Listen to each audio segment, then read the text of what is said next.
wabarakatuh. Waalaikumsalam warahmatullahi wabarakatuh.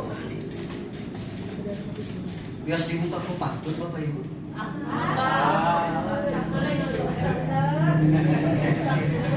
Petir bukan sembarang petir. Petir menyambar pejabat korupsi. Makasih Bapak Ibu yang sudah hadir dalam kegiatan diseminasi.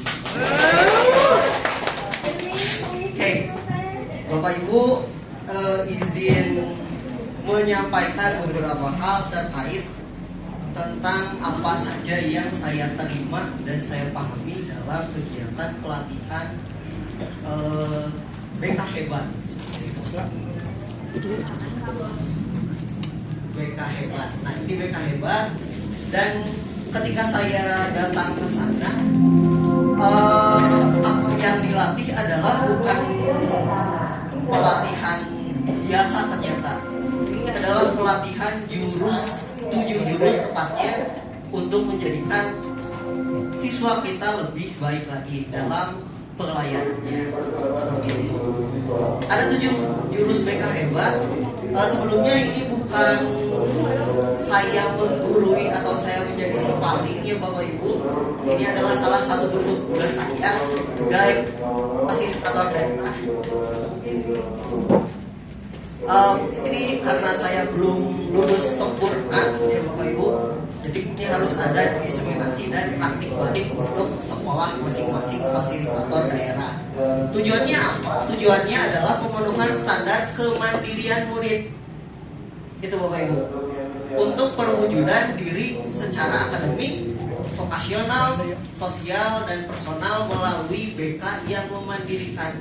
Nah, ini jadi sering salah arti mungkinnya Bapak Ibu, bahwa BK itu menjadi penasihat atau bahkan polisi sekolah. Nah, ini jadi salah arti. Justru BK itu harus bisa memandirikan. Dengan apa? Dengan bimbingan dan konseling. Ada 4 Bapak Ibu kegiatan layanan yang kami selalu lakukan. Yang pertama itu adalah bimbingan klasikal. Bimbingan ini sifatnya adalah pencegahan narkoba, pencegahan misalkan kecanduan media sosial, rokok, dan lain sebagainya. Pun pencegahan di masa depan atau perencanaan di masa depan, seperti itu. Terus yang selanjutnya adalah bimbingan kelompok.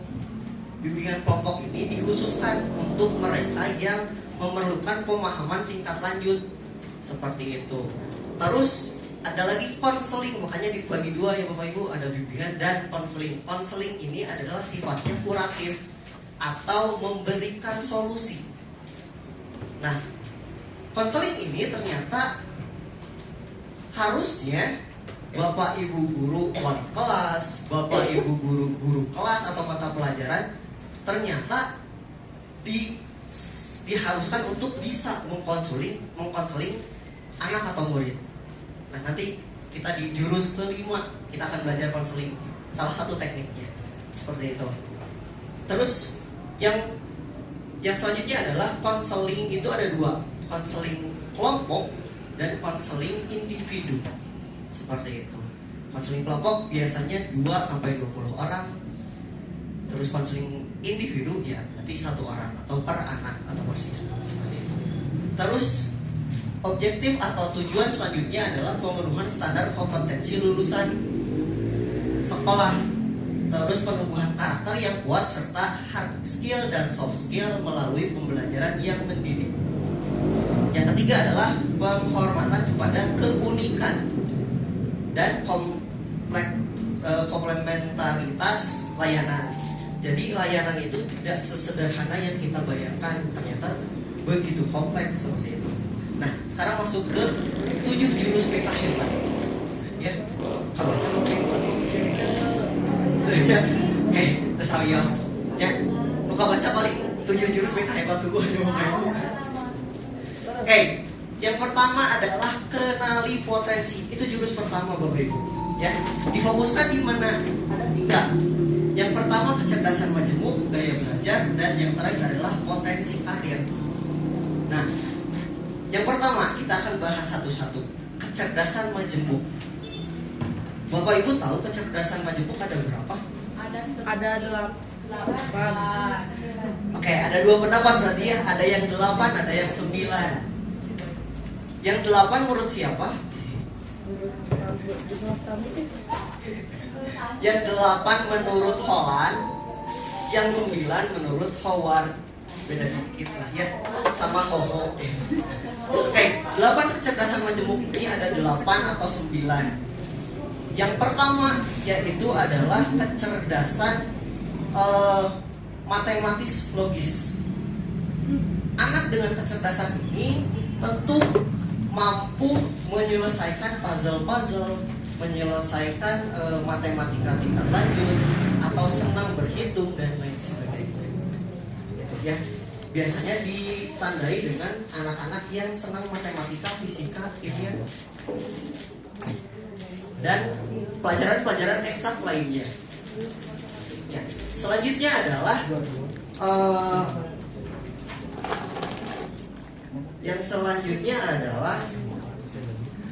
kecerdasan verbal linguistik.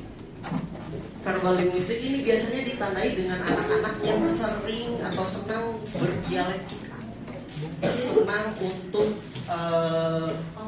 berbahasa, mempelajari bahasa-bahasa, mempelajari bagaimana caranya berbahasa dengan mudah atau komunikasi efektif dan lain sebagainya. Terus juga ada cerdas interpersonal.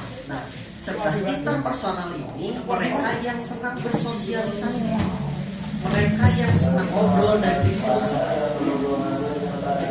Terus ya biasanya agak cerewet gitu ya. Terus yang selanjutnya adalah kebalikannya Bapak Ibu. Selanjutnya adalah cerdas intrapersonal. Ada intra. Yang intra ini adalah mereka yang lebih memahami dirinya sendiri. Biasanya emosinya selalu stabil karena mereka tahu, mereka paham dengan apa yang mereka pahami dari dirinya sendiri. Seperti itu. Selanjutnya adalah cerdas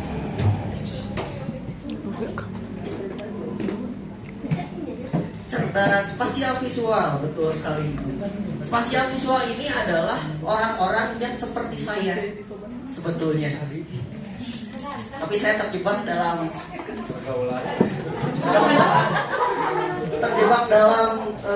kerangkeng pendidikan BK gitu ya. Sebetulnya anak-anak ini suka desain, suka melukis. Terus ternyata Bapak Ibu, kalau Bapak Ibu melihat atau observasi di lingkungan sekitar, tukang parkir pun ternyata mempunyai cerdas visual dan spasial.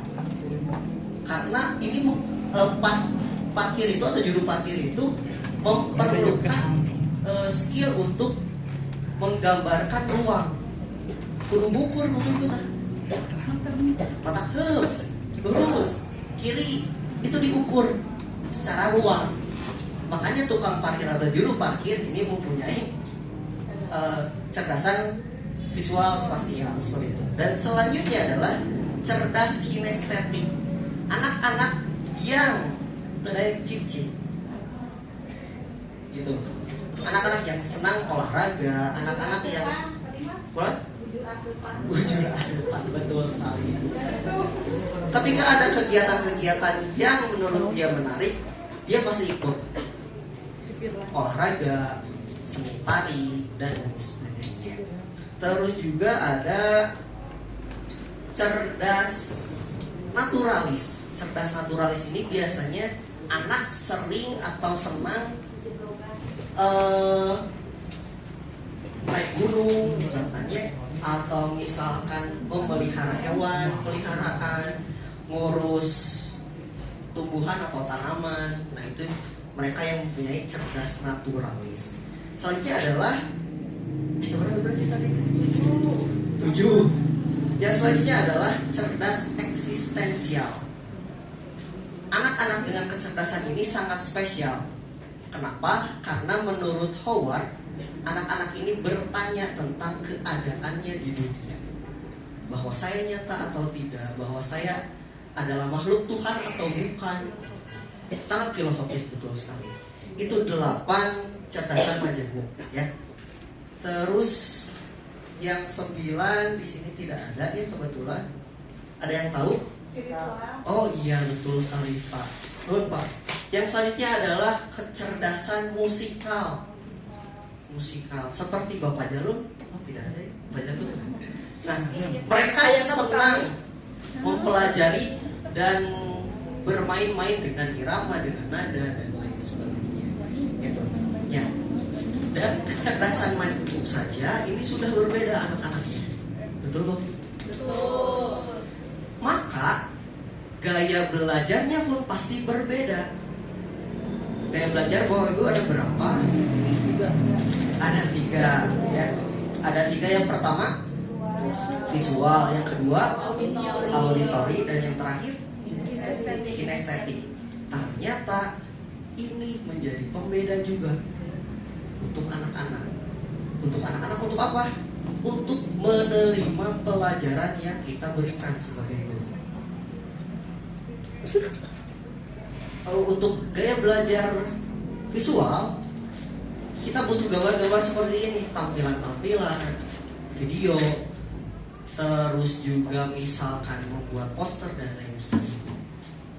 Itu yang nantinya jadi tugas mereka yang mempunyai gaya belajar visual. Terus yang kedua tadi auditory. Mereka senang mendengar, mereka senang berbicara. Ya, berarti tugasnya apa nanti? Tugasnya adalah merangkum dari apa yang didengarkan, atau mungkin karena sekarang zamannya sudah digitalisasi, mungkin tugasnya menjadi bikin podcast, bisa saja. Ya. Terus yang terakhir kinestetik. Kinestetik kan butuh praktek. Mereka aktif dalam kegiatan-kegiatan yang menggunakan fisik. Berarti tugasnya apa? Bikin video berarti. Lari, misalkan tari berarti benar-benar nari.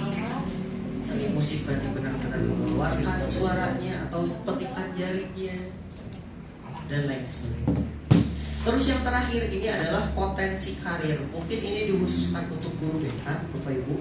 Tapi Bapak Ibu juga harus tahu. Yang pertama atau potensi karir teorinya sering dikaitkan dengan teori Riasek. Coba ibu-ibu guru BK. Realistik. Apa itu Riasek? Realistik, investigatif. Terus A artistik, lanjut Iya, sosial. S sosial, dan terakhir Non sih Pak. itu apa Masih. Enterprising, dan yang terakhir adalah K atau konvensional. Nah, mereka ternyata berbeda-beda lagi, ya. Berbeda-beda lagi. Yang realistik atau yang butuh pekerjaan yang nyata biasanya jadi tukang mekanik, tukang listrik, terus teknisi, polisi, petani, dan lain sebagainya. Yang selanjutnya adalah investigatif. Investigatif contoh profesinya adalah ilmuwan, dokter, terus juga analisis data, insinyur, dan lain sebagainya. Atau bisa juga menjadi guru BK ya Bapak Ibu. Investigatif. Terus juga artistik. Nah, untuk artistik ini pasti dari namanya saja kita sudah kenal ya. Artistik berarti harus kreatif dan imajinatif, menjadi seniman, jadi desainer, atau misalkan pemusik, penulis, pengubah, dan lain sebagainya. Terus juga ada sosial. Sosial ini pasti peduli, ya, itu. Terus komunikatif. Nah, ini mungkin kita, ya, kita mempunyai profesi yang sosial ternyata. Salah satunya adalah guru. Bisa jadi pekerja sosial, psikolog, atau konselor seperti saya dan teman-teman. Terus juga enterprising ini mempunyai sifat kepemimpinan dan persuasif. Biasanya di pengusaha, politikus, manajer, atau marketing, dan pengacara. Yang terakhir adalah konvensional, akuntan, administrasi, sekretaris, staf, ya, dan lain-lain.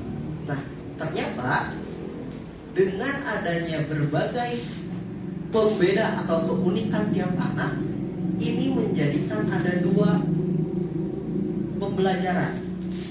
Yang pertama adalah pembelajaran seragam, dan yang kedua adalah pembelajaran diferensiatif atau dibedakan cara belajarnya.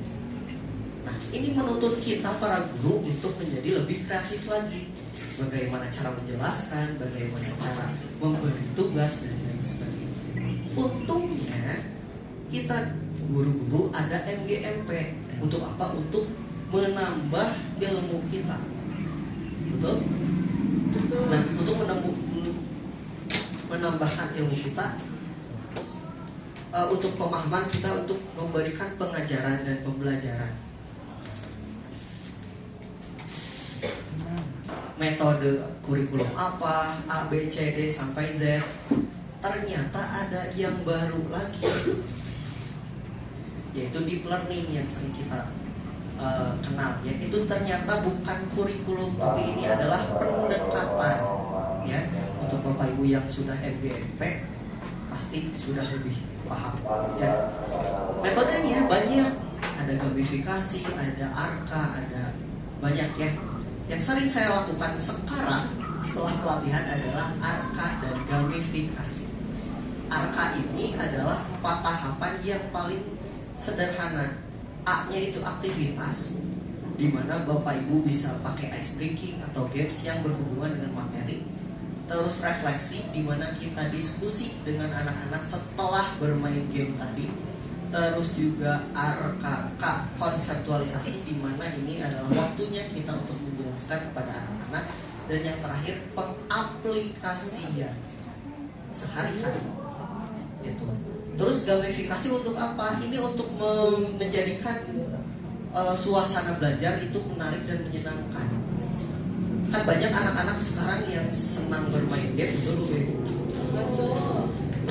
Nah, kita masuk di dalamnya.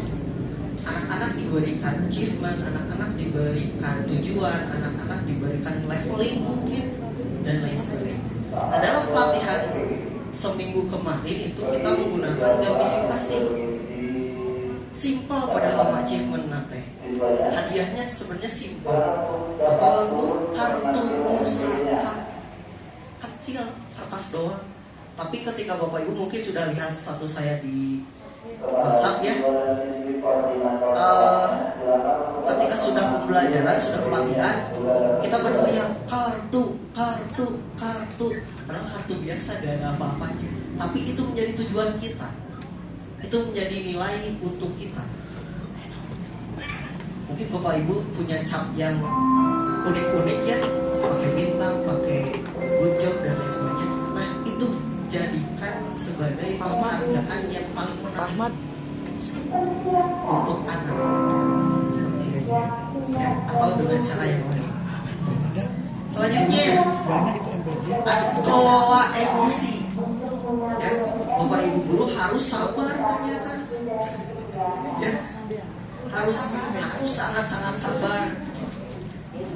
Saya pernah bicara atau ya diskusi dengan anak, Pak, Abi mah biasa jadi guru, Abi mah kesabaran. Gitu. Ya kan mungkin dari kita sebagai guru juga batas sabarnya ada ya. Kadang kita bentak-bentak anak gitu ya, dan lain sebagainya. Ternyata ini dibahas dalam pelatihan kemarin. Yang pertama adalah kelas harus memiliki kolaboratif for academic, social, and emotional learning atau pembelajaran kolaboratif bersama anak dengan metode SEL atau social emotional learning. Jadi di kelas sebenarnya harus ada beberapa instrumen untuk memetakan emosi, untuk mempunyai misalkan will of choice dan lain sebagainya. Itu. Terus ada IMC kuadrat. Mungkin kemarin ketika di mana di Sulinda ada ya Bapak Ibu IMC kuadrat atau lupa lagi bacanya sampai mana. Kumaha paket, betul sekali kumaha paket. Nah IMC kuadrat ini adalah apa namanya, ini adalah metode untuk kita mengenali emosi. Yang pertama adalah empati. Kita harus berempati. Kita harus tahu rasanya marah, dimarahi. Kita harus tahu rasanya dicaci maki. Kita harus tahu rasanya ketika kita diejek. Kita harus tahu rasanya ketika orang lain merasa emosi terhadap kita. Seperti itu. Ketika orang lain sedih, kita harus ikut di dalam. Tapi tong ikut nangis oke nya Bapak Ibu. Hanya sebatas paham saja apa yang anak atau orang lain rasakan, seperti itu. Yang selanjutnya adalah IMM, adalah mindfulness. Bapak Ibu harus hadir penuh, sadar utuh. Kenapa hadir penuh, sadar utuh? Karena ternyata manusia itu punya 3 komposisi. Yang pertama tubuh atau fisik, yang kedua adalah psikis, yang ketiga adalah spiritual. Nah, ini ketiganya harus betul-betul hadir. Ya, kadang ketika fisik kita hadir, pikiran kita kemana? Psikis kita kemana? Mungkin hari ini, saat ini Bapak Ibu merasakan seperti itu. Awak di dia, yang tadi kita kasur. Seperti itu ya, jadi harus mindful atau sadar penuh, hadir utuh ya, ya betul.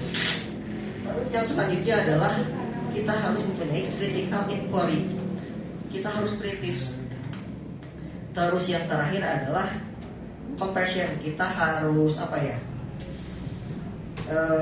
harus mengetahui apa yang kita lakukan ke depannya. Nah ini jeda dan memilih tindakan. Ketika emosi atau tindakan-tindakan yang disadari atau didasari oleh emosi ternyata tidak sesuai dengan apa yang orang lain harapkan, itu yang kita harapkan, maka di masa depan akan menyebabkan masalah-masalah yang lain. Maka dari itu kita harus mempunyai jeda. Ketika kita merasakan emosi, kita harus pause dulu, kita harus jeda diri dulu. Maka dalam agama, bukan Bapak Ibu pilih tempat agama atau Bapak Ustaz. Setelah kita merasakan amarah, apa yang harus kita lakukan? Duduk. Sholat tahajud selain Masih merasakan amarah, apa yang kita lakukan? Nah, boleh. Setelahnya masih lagi merasakan amarah, apa yang kita lakukan? Wudhu. Nah ternyata dari agama pun kita sudah diajari untuk memakai jeda. Ya, memakai jeda. Ini untuk orang-orang yang temperamen, mungkinnya silakan untuk dipikirkan kembali apa tindakan kita sudah sesuai atau tidak. Selanjutnya sudah berapa menit? 30? sudah 23 menit. 23 menit alah sih. Ayo. Oke. Dugi jam 3 wae. Ya mungkin keterbatasan waktu mungkinnya karena ini pelatihan 4 hari dijadikan 30 menit ini cukup sulit untuk saya sebetulnya. Jadi saya akan ngebut saja ya. Yang jurus selanjutnya adalah tumbuhkan resiliensi. Apa ini resiliensi? Ada yang tahu Bapak Ibu? Tumbuhkan resiliensi ini adalah daya lenting anak atau daya lenting kita bahkan. Daya lenting untuk apa? Untuk bangkit kembali dari keterpurukan. Resiliensi atau kita mempunyai ketahanan untuk berdiri kembali dan mengambil tindakan yang baru setelah kecewa. Ini difokuskan dari apa? Fixed mindset dan growth mindset. Ketika anak menyerah, atau ketika kita menyerah bahkan Korea menjadi guru teh misalkan, atau sudah menyerah ya. Nah berarti itu kita masuk ke orang-orang yang mempunyai fixed mindset. Ya, jadikan ini tantangan. Itu untuk yang grow mindset. Oh ternyata ini tantangan sebagai guru. Harus A, B, C, D. Harus kreatif, harus menahan rasa sabar dan lain sebagainya. Terus ternyata pujian dan dukungan itu berbeda.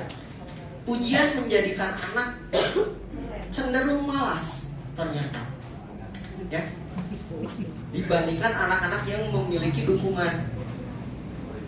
Kamu bagus, misalkan, maka kamu keren, maka anak akan berpikiran fixed mindset. Saya tidak perlu apa-apa lagi karena saya sudah hebat, saya sudah keren. Ya, betul sekali.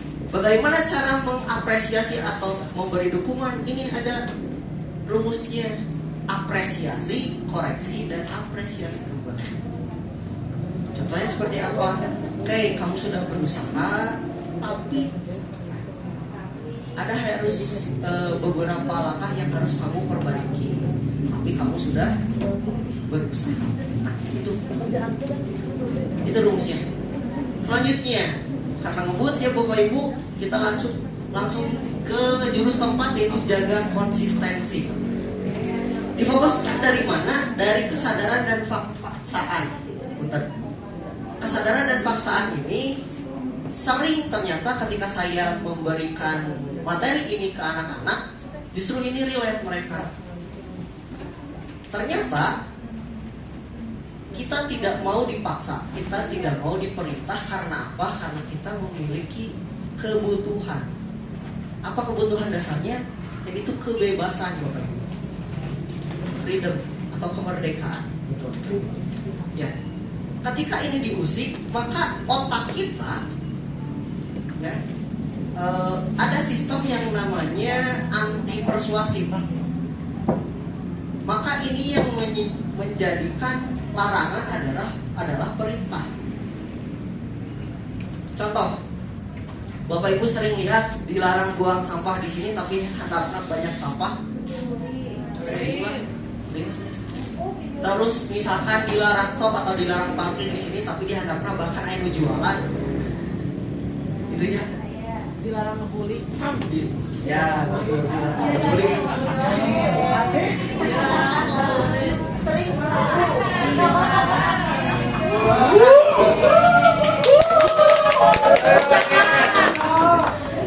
Ternyata itu memang muncul dari kesadarannya, muncul dari sistem otaknya.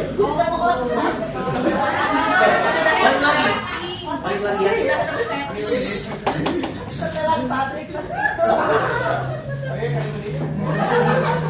Contoh misalkan Bapak Ibu, ketika saya bertanya kepada anak-anak ya, kenapa kita cenderung malas melakukan kegiatan? Karena paksaan, karena risih atau pas disusulan ke sholat, kudu sholat dan lain sebagainya. Itu. Terus misalkan sebetulnya ada tayangan video tapi pasti akan lama lagi ya. Wah sebentar Pak, 30 detik sebenarnya lama. Jadi Bapak Ibu kenal Bintang Emon? Nah ya, Kenal. Bintang Emon ini bikin konten di TikTok perihal dia sudah siap untuk ibadah ke masjid untuk sholat. Tiba-tiba ibunya teriak, "Tang sholat." Apa reaksinya? Tar aja dah. Seringnya Bapak Ibu gitu. Apalagi kita mungkin yang sudah Bapak Ibu mungkin yang sudah punya anak yang sudah dewasa, ketika di perintah atau diminta untuk beberes, sabuna kalah dialungkeun. Nah, karena itu tidak didasari oleh kesadaran, itu paksaan. Untuk menumbuhkan itu kesadaran ada 10 tombol ajaib. Kenapa Bapak Ibu kurang membaca Paredimbon? Tombol ajaib, harus ada tombol ajaib.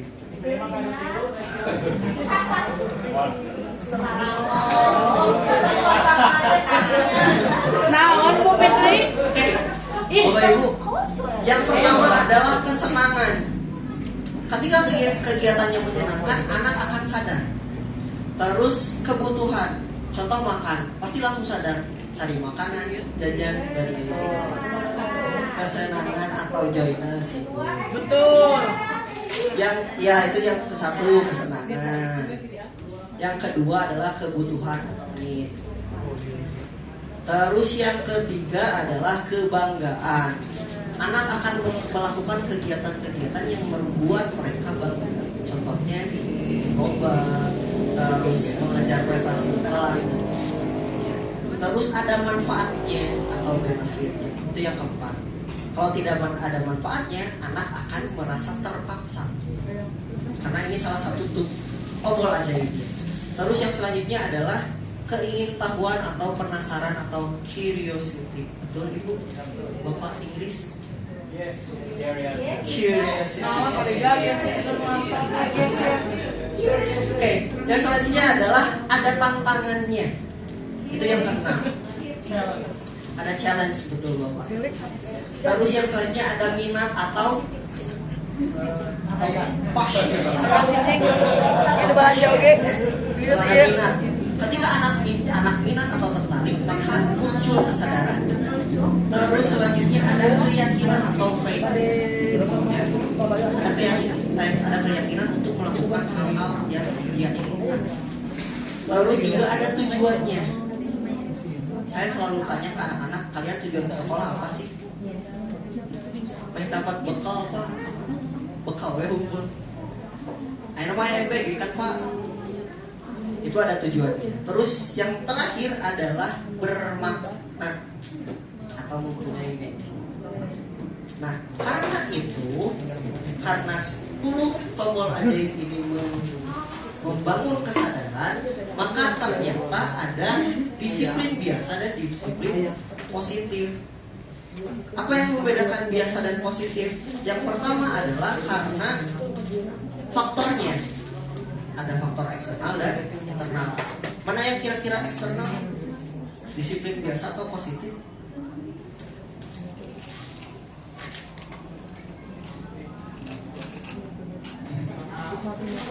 Eksternal. Eksternal itu luar. Salah satu contohnya paksaan atau diminta secara paksa. Berarti disiplin biasa. Untuk disiplin positif berarti butuh kesadaran atau motivasi internal atau intrinsik. Selanjutnya adalah ini akan membentuk kepatuhan untuk yang dipaksa. Contoh, Bapak Ibu seringnya Bapak Ibu pasti sering meminta atau memaksa bahkan atau mengajak, contohnya mengajak anak-anak untuk sholat tapi malah beda timbal baliknya. Terus untuk yang dimulai dari kesadaran atau disiplin positif ini akan menumbuhkan tanggung jawab.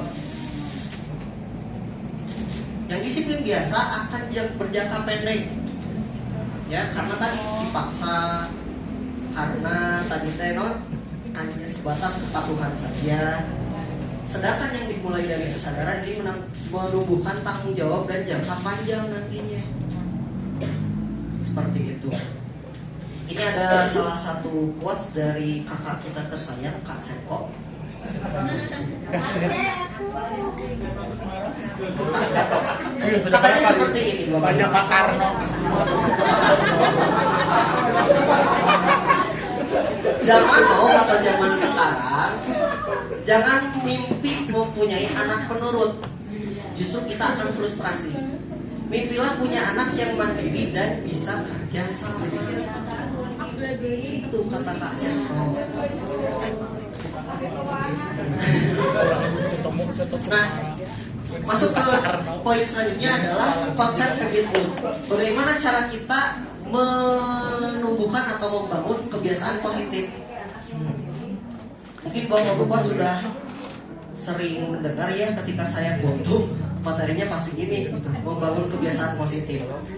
Ada 4 kuncinya. Yang pertama adalah cue atau petunjuk atau isyarat yang pasti kita harus lihat. Yang pertama. Yang kedua adalah craving atau keinginan. Ini membuat kegiatan yang kita lakukan adalah menarik. Ya. Selanjutnya adalah respon. Respon yang kita lakukan dari tindakan itu adalah mudah. Dan yang terakhir adalah reward atau ganjaran atau hadiah berupa kepuasan.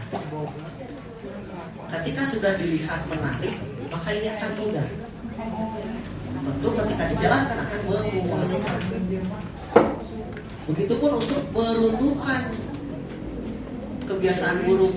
Berarti ini harus dibalikan menjadi tidak terlihat, menjadi membosankan, menjadi sulit dan sia-sia atau tidak memuaskan. Seperti itu. Lanjut jurus kelima, yaitu jalin koneksi. Nah ini Bapak Ibu harus benar-benar memperhatikan jurus kelima ini, karena Bapak Ibu harus setidaknya memiliki salah satu teknik konseling. Ya.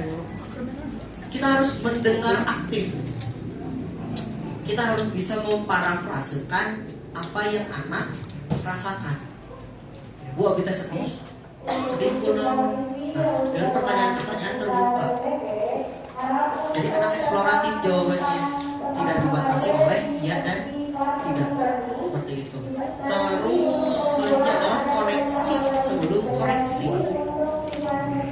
Kita harus mengenal anak dulu, kebiasaannya seperti apa, di rumahnya seperti apa sebelum kita mengkoreksi. Terus Bapak Ibu tahu segitiga restitusi? Tahu apa saja Pak? Sok atuh Parija kudu kelam ya Parija. Gas ke Parija. Segitiga restitusi itu saya sambil baca Pak Ridwan lagi ya. Yaitu menstabilkan identitas. Menjelaskan bahwa setiap orang pernah melakukan kesalahan. Seperti itu. Terus yang kedua adalah validasi tindakan yang salah. Memvalidasi perasaan dan alasan baik tindakan atau emosi. Terus menanyakan keyakinan apa yang dilakukan mereka itu betul-betul dari dia atau ada Kalkulator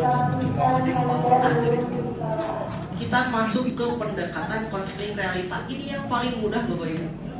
Kenapa? Karena kita hanya butuh 4, lagi-lagi 4. Yang pertama adalah wants atau keinginan. Apa sih yang anak inginkan? Itu untuk mengidentifikasi masalahnya. Ya. Jadi pertanyaan yang muncul adalah nah kikieuan. Ngarah naon kikieuan? Ya. Hayang naon sih? Itu yang muncul pertanyaannya. Want atau keinginan. Terus selanjutnya adalah doing dan direction. Ini adalah identifikasi tindakan, kenapa dia melakukan itu. Setelah kamu melakukan tindakan itu, kira-kira apa selanjutnya? Apa yang akan terjadi? Itu directionnya. Terus yang selanjutnya adalah evaluasi. Mengevaluasi apa yang seharusnya diluruskan. Dan yang terakhir adalah planning atau perencanaan. Jadi metode konseling realita ini sering juga disebut konseling WDEP. Want, doing and direction, terus evaluasi, dan planning. Nah ini yang seharusnya, ya saya juga sering melakukan ini sih, karena ini yang paling mudah memang. Selain ada diantaranya ada RIBT, CBT, atau konseling singkat, ya itu. Selanjutnya adalah membangun kolaborasi. Untuk apa membangun kolaborasi? Agar kita mempunyai peran khusus. Keunikan tadi ya di jurus pertama kenali potensi, bahwa guru-guru juga mempunyai potensi yang berbeda. Ada guru BK, ada guru kelas, ada wali kelas, pun nanti di masa depan ada guru wali misalkan, ya. Perannya pasti berbeda-beda. Ada tingkatan masalah. Di dalam materi ini ada tier 1, tier 2, dan tier 3. Tier 1 untuk apa? Tier 1 itu contohnya adalah kesiangan. Terus lanjutannya adalah misalkan tidur di kelas. Itu yang ringan-ringan. Terus selanjutnya adalah tier 2. Tier 2 ini adalah lemparan dari tier 1 karena anak tidak berubah atau masalah-masalah yang sedang seperti itu. Selanjutnya adalah tier 3. Tier 3 ini khusus masalah-masalah yang berat. Ini harus dikolaborasikan tidak hanya guru kelas dan guru BK, tapi juga stakeholder khusus. Contohnya misalkan ke wakasek kesiswaan, wakasek kurikulum mungkin nantinya, terus juga ada kepala sekolah atau bahkan dari pihak eksternal yang sering kita sebut atau sering BK sebut sebagai referral atau alih tangan kasus. Untuk kepolisian, terus misalkan psikolog atau terapis, ke dokter misalkan, dan lain sebagainya. Oke. Terus ada mekanisme problem solving masalah murid. Nah, ketika tier-tier tadi sudah kita ketahui, maka peran-peran yang tadi akan disesuaikan. Contoh, tier 1 berarti hanya guru kelas, guru mata pelajaran, atau wali kelas saja. Atau mungkin langsung ditemui oleh guru BK. Seperti itu. Terus ketika masuk ke tier 2, nah ini makin mencabang lagi. Ya, guru BK dan wakasek kesiswaan. Ya. Terus yang selanjutnya yang tier 3 berarti harus kepala sekolah dan atau referral tadi, mau itu ke psikolog atau terapis atau psikiater dan lain sebagainya, dan polisi. Terus pelibatan orang tua ini sangat krusial karena ternyata banyak orang tua yang menormalisasi tindakan-tindakan anak di tier 1 bahkan tier 2. Contoh sering kita temui yang merokok. Ketika ditelusuri ternyata anak memang sudah dikasih kebebasan untuk merokok di rumah. Ini jadi tidak sesuai visi misi antara sekolah dan rumah. Nah, ini harus diselaraskan dengan cara apa? Dengan cara visit atau mungkin nantinya ada parenting day dan sebagainya. Yang terakhir adalah jurus menata situasi. Ini adalah prinsip mengurangi resiko. Jadi nanti ini sebetulnya ada rumusnya ya. Cuman ini akan dikalkulasikan secara matematis. Apakah ada dukungan, apakah ada ancaman, atau mungkin nantinya ada kerentanan. Nah, itu dihitung. Terus, menata situasi untuk apa? Untuk merasa aman, nyaman, dan menggembirakan di kelas. Seperti itu. Terus juga ada unsur berpikir sistem. Unsur berpikir sistem ini ada 5. Yang pertama adalah resource, sumber daya, bahan, kapasitas guru atau sumber daya yang lainnya, kemampuan atau daya tadi ya. Terus roles atau peran dan fungsi. Ketika ini ada, maka tugas yang kita lakukan lebih mudah. Terus relasi, ada hubungan antar peran, kerjasama, koordinasi, dan komunikasi. Terus unsur yang selanjutnya adalah rules, aturan atau kebijakan, budaya atau norma. Yang terakhir adalah result atau hasil dan dampaknya. Nah, karena ada unsur berpikir sistem seperti ini, maka ada perubahan sistem dari yang tadinya old system menjadi new system. Untuk apa? Untuk memperbarui sistem-sistem yang sudah ada. Contoh misalkan dari resource-nya atau masalahnya masih banyak tindakan bully misalkan. Bagaimana cara menjadikan new system? Berarti tindakan bully ini berkurang selama sebesar misalkan 50% atau lebih banyak. Terus resource-nya atau kapasitasnya karena kekurangan pengetahuan tentang bullying misalkan. Maka new systemnya adalah kita sebagai guru atau khususnya guru bimbingan dan counseling ini mengadakan bimbingan klasikal atau kelompok mengenai tentang bullying. Terus juga rules-nya, karena misalkan tidak ada kebijakan yang berarti untuk menghukum atau konsekuensi anak yang membuli. Jadi misalkan ada nantinya atau di new systemnya kebijakan anti bully, kebijakan anti bully. Semua ekskul atau orang-orang yang punya kapasitas berperan untuk menjadi upstander atau menjadi pemangku kebijakan seperti itu. Terus yang terakhir adalah relation. Ada misalkan tidak ada kerjasama antara guru BK dan guru wali kelas atau guru wali dan guru kelas atau guru mata pelajaran. Terus new sistemnya adalah ada forum bulanan untuk koordinasi antar semua stakeholder atau yang sering kita sebut konferensi kasus. Sudah tanya-tanya 4 hari jadi berapa menit? 1 jam lebih. Ya. Oke, mungkin dicukupkan sekian dan akan ditutup lagi oleh patut. Boleh Bapak Ibu? Petir bukan sebarang petir.